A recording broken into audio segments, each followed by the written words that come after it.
For 5 centuries, the city that guards the gateway between Europe and Asia Minor has been known as Istanbul. Before that, it was called Constantinople, in honor of Constantine, the first Roman emperor to embrace Christ.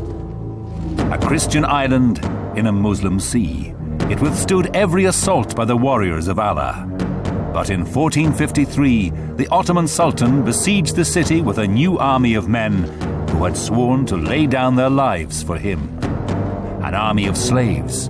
They were the sword of Allah and the scourge of Christendom.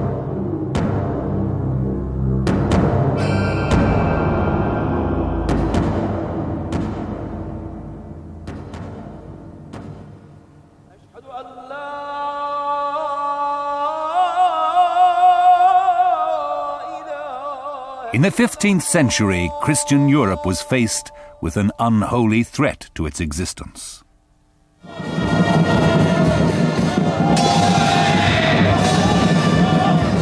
Storming out of Asia Minor like a whirlwind, the Ottoman Turks had cut a swathe through southeast Europe.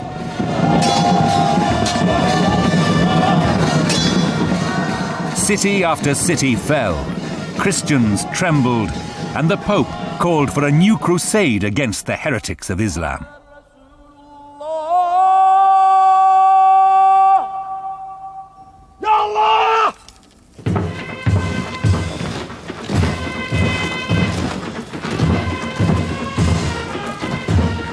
But the Turks did not fear these holy warriors, for the Sultan had his own elite infantrymen, the Janissaries. Respected by Muslims, dreaded by Christians, they were a match for any soldier.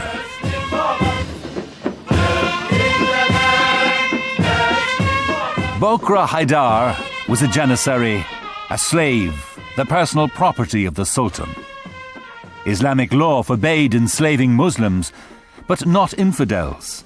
The first Janissaries were recruited by the Sultan Murat I in the late 14th century. Christian prisoners of war, their lives were spared in return for their unswerving loyalty. Legend has it that a holy man dubbed them Janissary, the new troop destined to spread terror wherever they went.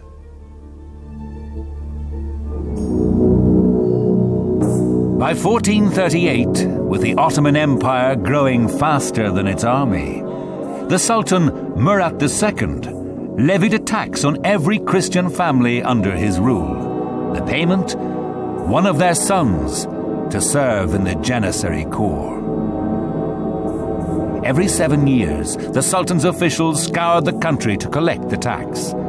They could not take an only son nor a gypsy, since gypsies were considered unreliable, but any other healthy boy between 10 and 18. Bokra Haidar was one such boy.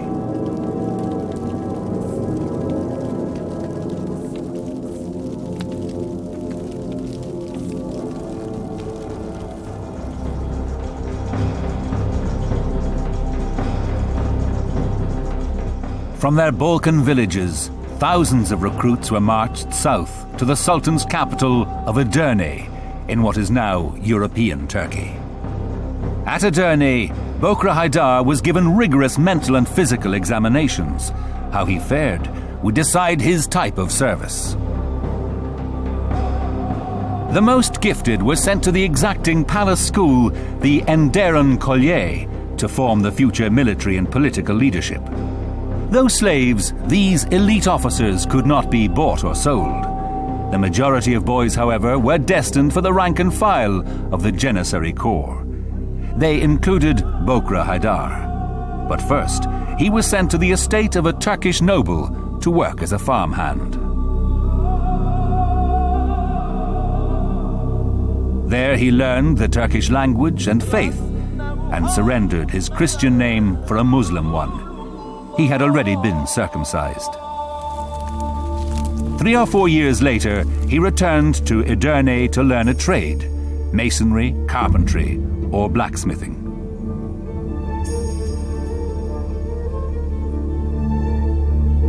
The future leaders of the Janissary Corps had a stricter education. Under the supervision of the chief white eunuch, one of the most powerful of the Sultan's officials, they were instructed in letters, arms, and other exercises.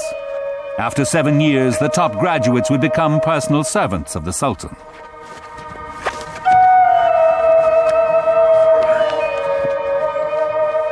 For cadets like Bokra Haidar, military training could continue for 8 long years. It included running with weights, wrestling, swordcraft, horsemanship, mounted dart throwing, and archery.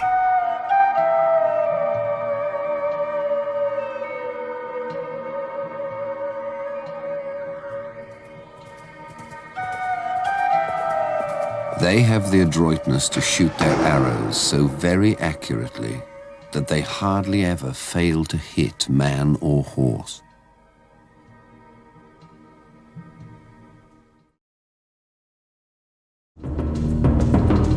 In 1444, alarmed at the rapid expansion of the Ottoman Empire, the Pope declared a holy war. Against these new crusaders, Bokra Haidar's rigorous training would be put to the test. At the Black Sea port of Varna, now in Bulgaria, the two opposite faiths met in battle. Commanding the Christian forces was the King of Hungary. On his right were ranged mercenaries and French knights. On his left, the soldiers of Vlad II of Transylvania, the father of Vlad the Impaler, or Count Dracula, as he was also known.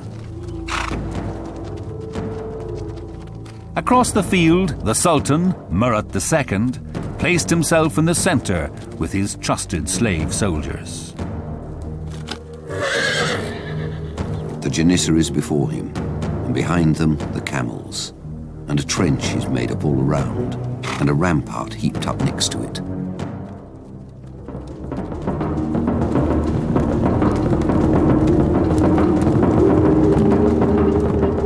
The Christians attacked. They charged the Turkish right so fiercely that the line broke. On the left, the Turks counterattacked just as hard.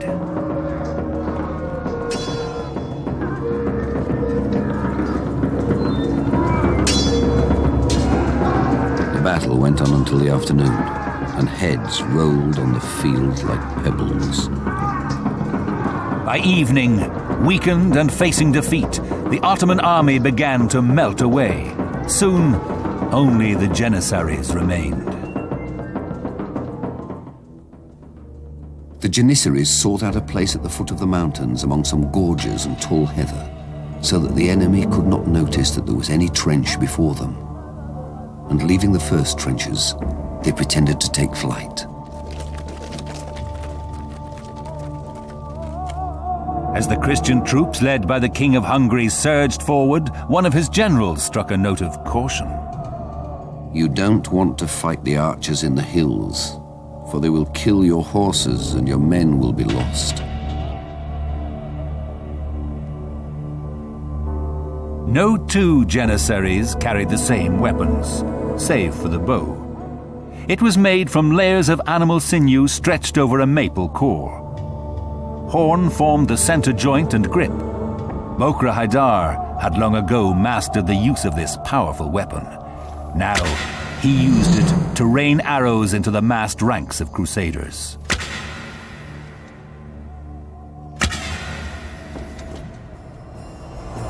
The king marched straight upon them, wanting to crush them swiftly. Thus, this gorge became completely full of cavalry.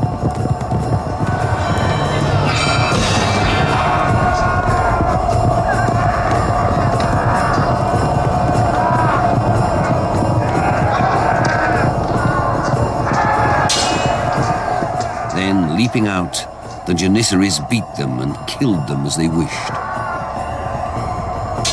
In the thick of the fight, Bokra Haidar came face to face with a splendid Christian knight. This Janissary, having noticed the fine armor and the feather and clasp on his helmet, cut off his head and brought it before the Sultan, and throwing it before him said, "Fortunate Lord, Here is the head of some famous enemy of yours. It was none other than the King of Hungary. The Janissaries may have routed the Christians, but the casualties were so heavy that the Sultan exclaimed, "May Allah never grant me another such victory."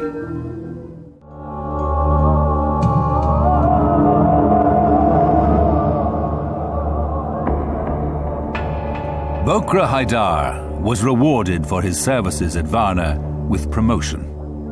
Once back in his barracks, however, he continued to lead a monastic life. As a slave, he was forbidden to drink, gamble, or marry. All his time was spent preparing for war. Better prospects would only come when he distinguished himself further in battle or when he reached his mid-40s and was allowed to retire with a pension. The Janissaries who formed the Sultan's personal bodyguard were even worse off. They have their task in common. At night to lie near the Sultan and take the night watch silently. Rain or snow, winter or blizzard, each must remain in his place. Each night 50, and 100 when necessary.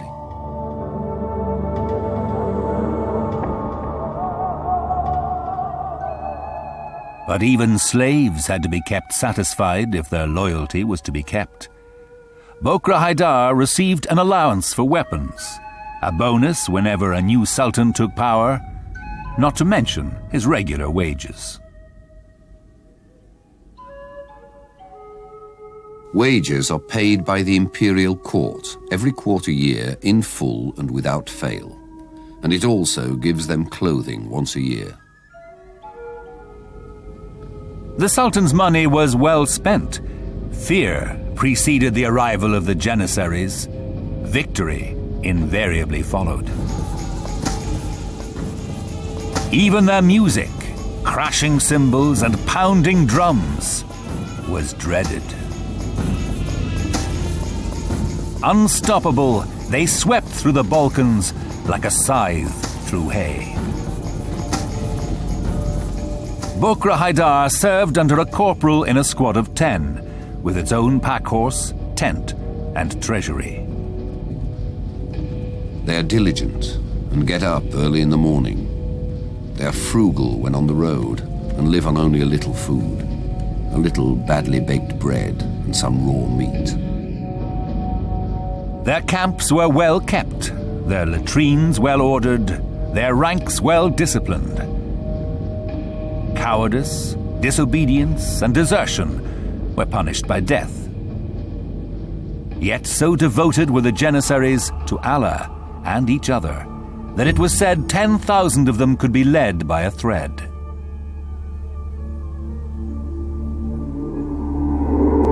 Nine years after the Battle of Varna, the Janissaries came to the last bastion of Christendom in the east, Constantinople. It was all that remained of the once great Byzantine Empire. Like his forefathers, the new Sultan, Mehmet II, had long eyed this prize. 30 years before, his father, Murat II, had tried to take the city and failed. Mehmet would prepare better. In March 1452, Mehmet Bey the Turk set about building a fine castle 6 miles from Constantinople, towards the mouth of the Black Sea. It had 14 towers, of which the 5 principal ones were covered in lead and very strongly built. And it was made for the express purpose of taking the city of Constantinople. Towering over the Straits of Bosphorus, this citadel prevented any ship from sailing into Constantinople. The Turks called their new fortress the Throat Cutter. Surrounded and outnumbered, the defenders of Constantinople placed their trust in a double wall, 100 feet wide, surrounded by a moat. Unfortunately, due to a lack of troops, only the outer wall could be fully manned. By sea, the city was protected by only a single wall, but it too was unapproachable. A heavy iron chain, stretched on floats across the narrow stretch of water called the Golden Horn, sealed off the harbour from Turkish vessels. In early April 1453, the first Muslim troops came in sight of Constantinople. The Sultan approached and placed his forces so that they extended from one sea to another. On a hill near the city, the Sultan set up his headquarters, ringed by more than 80,000 regular troops and 20,000 Bashi bazooks, irregulars from all corners of the empire. The ground was completely invisible, being covered with Turks, particularly the Janissaries, who were the fiercest of all the Turkish soldiers.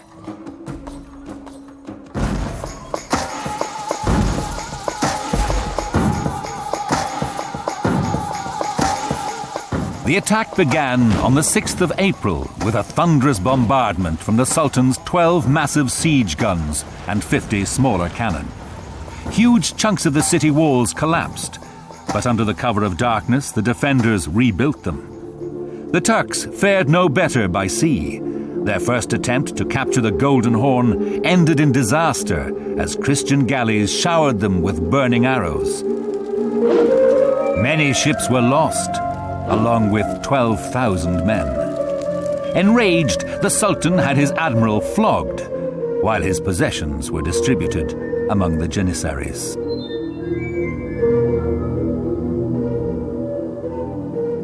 During the afternoon of April the 22nd, the defenders were amazed to see a strange procession of ships passing over the low ridge of land that led to the Golden Horn.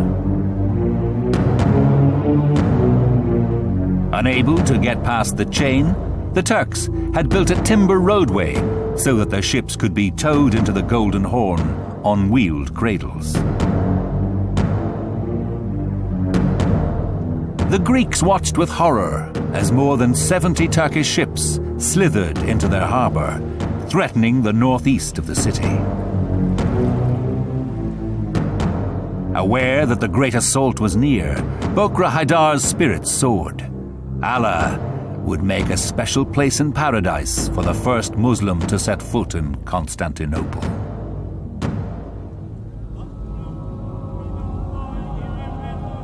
The night before the attack, the Janissaries prayed and celebrated. 1 hour after dark, the Turks began to light a terrifying number of fires, much greater than they had lit on the 2 previous nights. But worse than this was their shouting, which was more than we Christians could bear.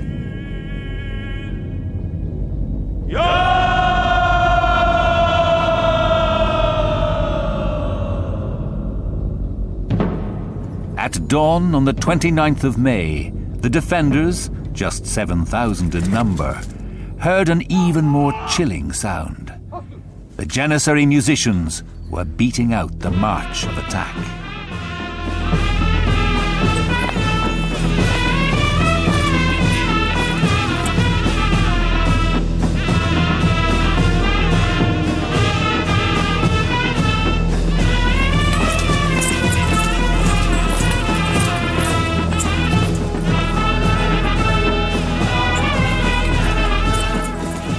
When the next day came, the cymbals began to sound and the pipers and trumpeters joined in, giving the signal for assault.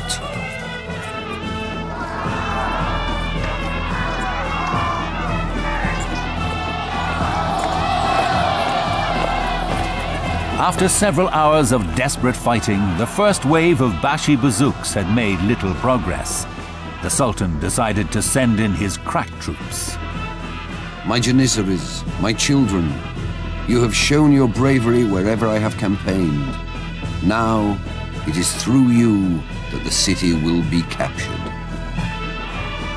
With the battle hanging in the balance, the Janissaries were the Sultan's last hope. They advanced, not rushing like the others, but in perfect order, despite the hail of arrows and stones from the broken walls.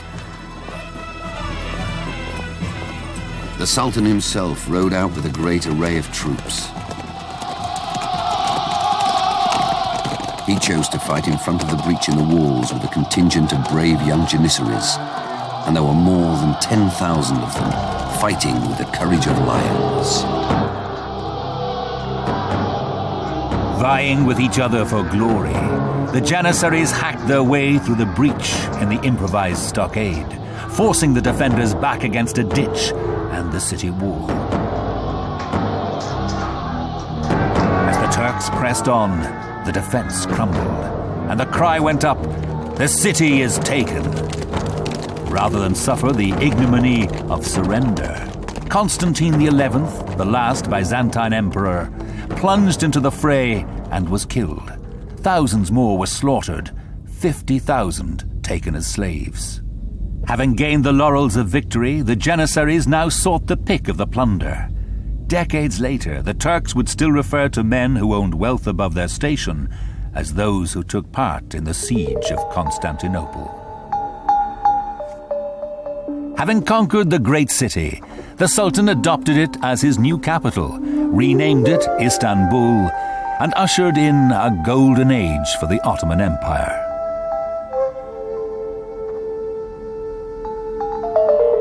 Mehmet also built a magnificent palace called Topkapi. In its outer courtyards, the Janissaries trained. As the empire continued to expand, so did the demand for soldiers. By 1600, the demand was greater than the tax on Christian boys could supply. So Turkish citizens were recruited into the Janissary Corps. Before long, the majority were not converts, like Bokr Haydar, but native Muslims. The esprit de corps of the Sultan's slaves was broken, their loyalty corrupted.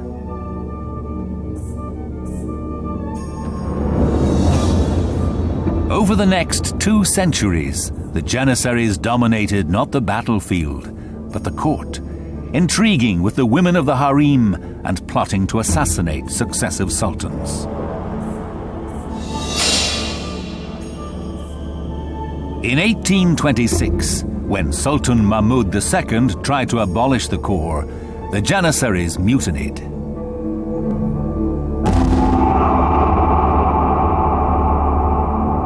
The Sultan retaliated by wheeling his cannon up to their barracks and opening fire. Most of the Janissaries were killed. The rest were taken to the public square and executed. What the Sultan had created, he destroyed. An army of slaves serving no one but him.